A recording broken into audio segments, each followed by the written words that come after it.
இன்னைக்கு நம்ம சாய் ஆரோக்கிய சேனலில் என்ன டாபிக் டிஸ்கஸ் பண்ண போகிறோம் அப்படின்னு பார்த்தீங்கன்னா gastric problem. So gastric problem வந்து ரொம்ப ரொம்ப காமனாக இது வந்து எல்லாருக்கும் வந்து ரொம்ப காமனாக தெரிஞ்சுக்கணும் அப்படின்னு நினைக்கிற டாபிக் அப்படி தானே. ஸோ நம்ம இன்றைக்கி பார்க்கலாம் இந்த கேஸ்ட்ரிக் ப்ராப்ளம் இருக்கிறவங்க என்னென்ன கம்ப்ளைண்ட்ஸோடு வருவாங்க அப்படின்னு பார்த்தா ஃபஸ்ட்டு வந்து ப்ளோட்டிங்னா என்னது? ப்ளோட்டிங்னா வயிறு வந்து உப்பசமாக இருக்கிறது, எப்பயுமே ஒரு ஃபுல்லாகவே இருக்குது டாக்டர், ஒரு சாப்பிட்ணுன்னே இருக்க மாட்டேங்குது, எனக்கு வந்து ரொம்ப ஃபுல்லாகவே இருக்குது, எப்பயுமே வந்து வயிறு வந்து ஏத்தமாக இருக்குது, வயிறு ஒரு மாதிரி ஏற்றிட்டு இருக்குது, அந்த கம்ப்ளைண்ட்ஸோடு இருப்பாங்க இந்த கேஸ்ட்ரிக் ப்ராப்ளம் இருக்கிறவங்க. இது வந்து நல்லா சாப்பிட்றோம், நம்ம ஒரு நல்லாவே ஃபுல்லாக நம்ம நிறைய சாப்பிட்றோம், அப்போ நமக்கு இந்த ஃபில்லிங்காக இருக்கிறது நார்மல்.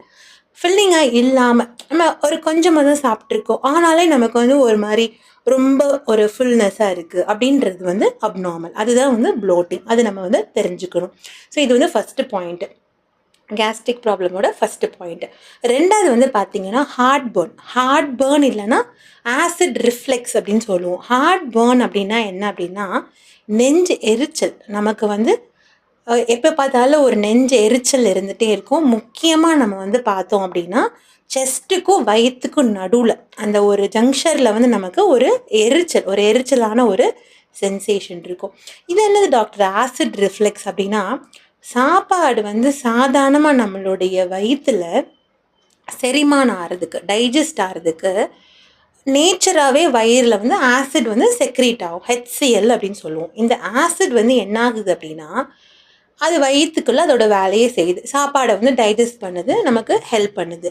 இந்த ஹார்ட் பர்ன் இல்லைன்னா அந்த ஆசிட் ரிஃப்ளெக்ஸ் கம்ப்ளைண்ட் இருக்கும் போது என்ன ஆகுது அப்படின்னா, அந்த ஆசிட் வந்து வயிற்றில் தங்காமல் அது என்ன பண்ணுது, உணவு பாதை வழியாக வந்து நமக்கு பார்த்திங்கன்னா உணவு பாதையோட மேல் பகுதிக்கு வர ஆரம்பிச்சிடும். அதுதான் வந்து ஆசிட் ரிஃப்ளெக்ஸ். இது எதனால வருது? எல்லாருக்குமே வருமா? எல்லாருக்கும் வராது. நம்மளோட உணவு பாதையில் வந்து கீழே உணவு பாதையும் நம்மளோட வயிறும் சேர்ற இடத்துல ஒரு டோர் மாதிரி, அதை வந்து நம்ம என்ன சொல்லுவோம் அப்படின்னா ஸ்பின்ச்சர்னு சொல்லுவோம். நம்ம ஒரு டோர் மாதிரி கற்பனை பண்ணிக்கோங்க.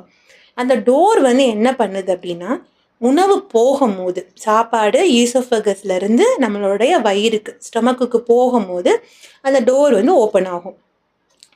உணவு போனதுக்கப்புறம் அந்த டோர் என்ன பண்ணணும் அப்படின்னா க்ளோஸ் பண்ணிடணும், அதான் அதோட வேலை. ஆனால் இவங்களுக்கு என்ன ஆகும் அப்படின்னா, அந்த டோர் வந்து ஒழுங்காக வேலை செய்யாது. அந்த ஸ்பின்ச்சர், அந்த உணவு குழாய்க்கும் வயிறுக்கும் உள்ள அந்த ஒரு டோர் வந்து ஒழுங்காக இவங்களுக்கு வேலை செய்யாது, லூஸாக இருக்கும், இல்லைனா ஒழுங்காக க்ளோஸ் ஆகாது. அதனால என்ன ஆகும், வயிற்றில் இருக்கிற ஆசிட் வந்து மேலே அந்த டோர் வழியாக தேவையில்லாமல் வந்து வந்து அவங்களுக்கு அந்த மேலே வந்து ஒரு ஆசிட் வர்ற மாதிரியே இருக்கும். ஆசிட் வந்து வயிற்றில் இருக்கும் போது, நார்மலான ஒரு அளவில் இருக்கும் போது நமக்கு எந்தவித எரிச்சலோ ஒரு கஷ்டமோ ஒரு பெயினோ எதுவுமே இருக்காது. ஆனால் உங்களுக்கு உணவு பாதையில் வந்து அந்த ஆசிட் வரும்போது அப்போ ஆட்டோமேட்டிக்காக என்ன ஆகும், அவங்களுக்கு அது வந்து ஒரு எரிச்சலை கொடுக்கும். அப்போ என்ன ஆகும், நெஞ்செல்லாம் எரியும், ஃபுல்லும் எரியுது டாக்டர், எனக்கு ஆசிட் மேலே வந்து எதுக்களிச்சுட்டே இருக்குது, இந்த வார்த்தை வந்து சொல்லுவாங்க, எதுக்களிக்குது, சாப்பாடு வந்து எனக்கு மேலே எதுக்களிக்குதுன்னு சொல்லுவாங்க. ஸோ கேஸ்ட்ரிக் ப்ராப்ளமில் நம்ம பார்க்குற ரெண்டாவது கம்ப்ளைண்ட் வந்து ஹார்ட் பர்ன் இல்லைனா நெஞ்செரிச்சல் இல்லைனா ஆசிட் ரிஃப்ளெக்ஸ் அப்படின்னு சொல்லுவோம். மூணாவது வந்து பார்த்திங்க என்ன ஆகும்னா, நாளடைவில் அவங்களுக்கு வயிறு வலிக்க ஆரம்பிச்சிடும். ஸோ இதை வந்து நம்ம அப்டோமினல் பெயின், அப்டமனா வயிறு, அப்டோமினல் பெயின் இல்லைன்னா கிராம்ஸ்ன்னு சொல்லுவோம். கிராம்ஸ்னால் என்னது, வலி மட்டும் இல்லாமல் வயிற்றை பிடிச்சி இழுக்கும், உள்ளுக்குள்ளே வந்து வயிற்றை பிடிச்சி இழுக்கிற மாதிரி இருக்கும். ஸோ இந்த ஆசிட் அதிகமாகி என்ன ஆயிடுது அப்படின்னா வயிறு வலியே வந்து க்ரியேட் பண்ணிடுது. அடுத்தது வந்து பார்த்திங்கன்னா அதிகமான கேஸ் ஃபார்மேஷன்.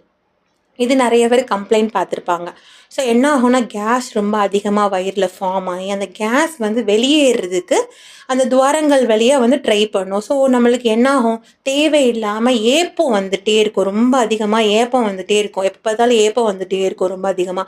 அந்த ஏப்பம் வந்து ஒரு விதமான ஒரு பேட் ஸ்மெல்லாக இருக்கலாம், ஏன்னா ஒழுங்காக ஃபுட்டு வந்து உள்ளே டைஜஸ்ட் ஆகாமல் அது வந்து ஒரு ஸ்மெல்லாக வரல, பெல்ஜிங் அப்படின்னு சொல்லுவோம் நம்ம, பெல்ஜிங் அப்படின்னு. இல்லைன்னா என்ன, அதிகமாக காற்று பிரிகிறது, ரொம்ப அதிகமாக காற்று, ஃப்ளாட்டுலன்ஸ்ன்னு சொல்லுவோம், அதிகமாக அவங்களுக்கு காற்று உடம்பை விட்டு பிரிஞ்சுட்டே இருக்கும். ஸோ ஏதோ ஒரு துவாரங்கள் வழியாக அந்த காற்று வந்து ரொம்ப அதிகமாக கலெக்ட் ஆனதுனால அது வந்து வெளியேற ட்ரை பண்ணும். இந்த கம்ப்ளைண்ட் ரொம்ப இருக்கும் அவங்களுக்கு. அப்புறம் வந்து நாசியானா கொமட்டல் அதிகமாக வந்து அவங்களுக்கு எப்போ பார்த்தாலும் ஒரு கொமட்டல் இருந்துகிட்டே இருக்கும். அதாவது வாமிட் சம்டைம்ஸ் வரலாம். இந்த வாமிட் வர்றதுக்கு முன்னாடி ஒரு கொமட்டல் இருந்துகிட்டே இருக்கும். ஸோ அவங்களுக்கு வந்து ஒரு கொமட்டல் இருந்துகிட்ருக்கும். அதை ஃபாலோ பண்ணி என்ன ஆகும், அவங்களுக்கு வாமிட்டிங் வரும். இந்த கம்ப்ளைண்ட்லாம் இருக்கும். அப்புறம் வந்து மைக்ரேன். மைக்ரேனா எதுக்கு வந்து ஒரு கேஸ்ட்ரிக் ப்ராப்ளம் இருக்கிறவங்களுக்கு மைக்ரேன் வருது டாக்டர் அப்படின்னா, கண்டிப்பாக வந்து நீங்கள் நிறைய பீப்புள்கிட்ட வந்து டிஸ்கஸ் பண்ணி பார்த்தீங்க அப்படின்னா இந்த கம்ப்ளைண்ட்டும் இருக்கும். ஆனால் அவங்களுக்கு ரீசனே தெரியாது. மைக்ரேன் எதனால வருது, வேரியஸ் ரீசன்னால. நம்ம அதை இன்னொரு டிஸ்கஷன் அப்போ டீட்டெயிலாக பார்க்கலாம் அந்த மைக்ரேன் ஹெடேக்கை பற்றி. ஆனால் இந்த மைக்ரேன் ஹெடேக்குக்கு வந்து இந்த கேஸ்ட்ரிக் ப்ராப்ளம் வந்து ஒரு காரணமாக இருக்கும். ஸோ நம்ம வந்து தெரிஞ்சுக்கணும், இந்த மாதிரி கேஸ்ட்ரிக் ப்ராப்ளமுக்கும் ரிலேஷன் இருக்குது. கேஸ்ட்ரிக் ப்ராப்ளம் நாளடைவில் நிறைய இருக்க என்ன ஆயிரும், அவங்களுக்கு இந்த மாதிரி வந்து மைக்ரேன் கம்ப்ளைண்ட்டும் வர ஆரம்பிச்சிடும். அடுத்தது பேக் பெயின். இது நிறைய பேர் வந்து நீங்களே வந்து எக்ஸ்பீரியன்ஸ் பண்ணியிருப்பீங்க. பேக் பெயின் இருக்குது அப்படின்னா எதனால பேக் பெயின் வருதுன்னு பார்த்தா, பேக் பெயினுமே ஒன்ஸ் அகெயின் வந்து ஒரு நிறைய காரணங்கள் இருக்குது அது வர்றதுக்கு. இது வந்து ஒன் ஆஃப் த காரணம். ரொம்ப வந்து கேஸ் வயிற்றுல ஃபார்ம் ஆகி கேஸ் ரொம்ப பில்ட் ஆகி ரொம்ப அதிகமாக கேஸ் வந்து ஓவர்லோட் ஆகிறதுனால என்ன ஆயிடுது, அந்த பர்சனுக்கு அந்த ப்ரெஷர் வந்து வயிற்றுல மட்டும் விழாமல் அந்த பெயின் வந்து பேக்லேயும் போயிடும் அந்த பர்சனுக்கு. ஸோ அவங்களுக்கு வந்து பேக் பெயின் ரொம்ப சிவியராக இருக்கும். ஸோ நம்ம என்ன பண்ணுவோம், இப்போ இந்த கம்ப்ளைண்ட் இருக்கும்போது நம்ம என்ன பண்ணுவோம், ஒரு பேக் பெயின் இருக்குன்னு நம்ம பேக் பெயினுக்கு வலி மாத்திரை போடுவோம் நம்ம, கரெக்டாக. ஆனால் இப்போ இந்த வலி மாத்திரை போடுறதுனால இப்போ உங்களுக்கு இந்த ப்ராப்ளம் வந்து சரியாகுமா? சரி ஆகாது டெஃபினட்டாக. ஏன் காரணம் வந்து பேக் பெயினுக்குள்ள காரணம் என்னது, கேஸ்ட்ரிக் ப்ராப்ளம் தான் வந்து காரணம். ஸோ நம்ம வந்து இதை தெரிஞ்சுக்கணும். டெஃபினட்டாக நம்ம வந்து இதெல்லாம் கம்ப்ளைண்ட்ஸ், இதில் வந்து ஒரு கம்ப்ளைண்ட்டோ இல்லை 2 கம்ப்ளைண்ட்டோ இல்லை எனக்கு இதில் நிறைய இருக்குது டாக்டர் கம்ப்ளைண்ட்ஸ் இதில் அப்படின்னா இவங்களுக்கு வந்து இந்த கேஸ்ட்ரிக் ப்ராப்ளம் இருக்குது அப்படின்றத நம்ம தெரிஞ்சுக்கலாம். ஸோ இதெல்லாம் வந்து கம்ப்ளைண்ட்ஸ். இதெல்லாம் வந்து பேஷண்ட் வந்து நம்மக்கிட்ட வந்து சொல்கிற கம்ப்ளைண்ட். கேஸ்ட்ரிக் ப்ராப்ளம் இருக்கிற ஒரு பேஷண்ட்டுக்கு இவ்வளோ நேரம் நம்ம என்னென்ன மாதிரிலாம் கம்ப்ளைண்ட்ஸோடு வருவாங்க. அப்புறம் மோஷன் ப்ராப்ளம். மோஷனில் வந்து சம்டைம்ஸ் என்ன ஆகும், சாப்பிட்ட உடனே எனக்கு வந்து மோஷன் வருது, எனக்கு இல்லை சாப்பிட்டு கொஞ்சம் நேரத்தில் எனக்கு மோஷன் போடும் போல் இருக்குது, அந்த கம்ப்ளைண்ட்டுமே இருக்கும் இதில் வந்து. ஸோ இதெல்லாம் வந்து கேஸ்ட்ரிக் ப்ராப்ளம்ஸில் பேஷண்ட் சொல்கிற கம்ப்ளைண்ட்.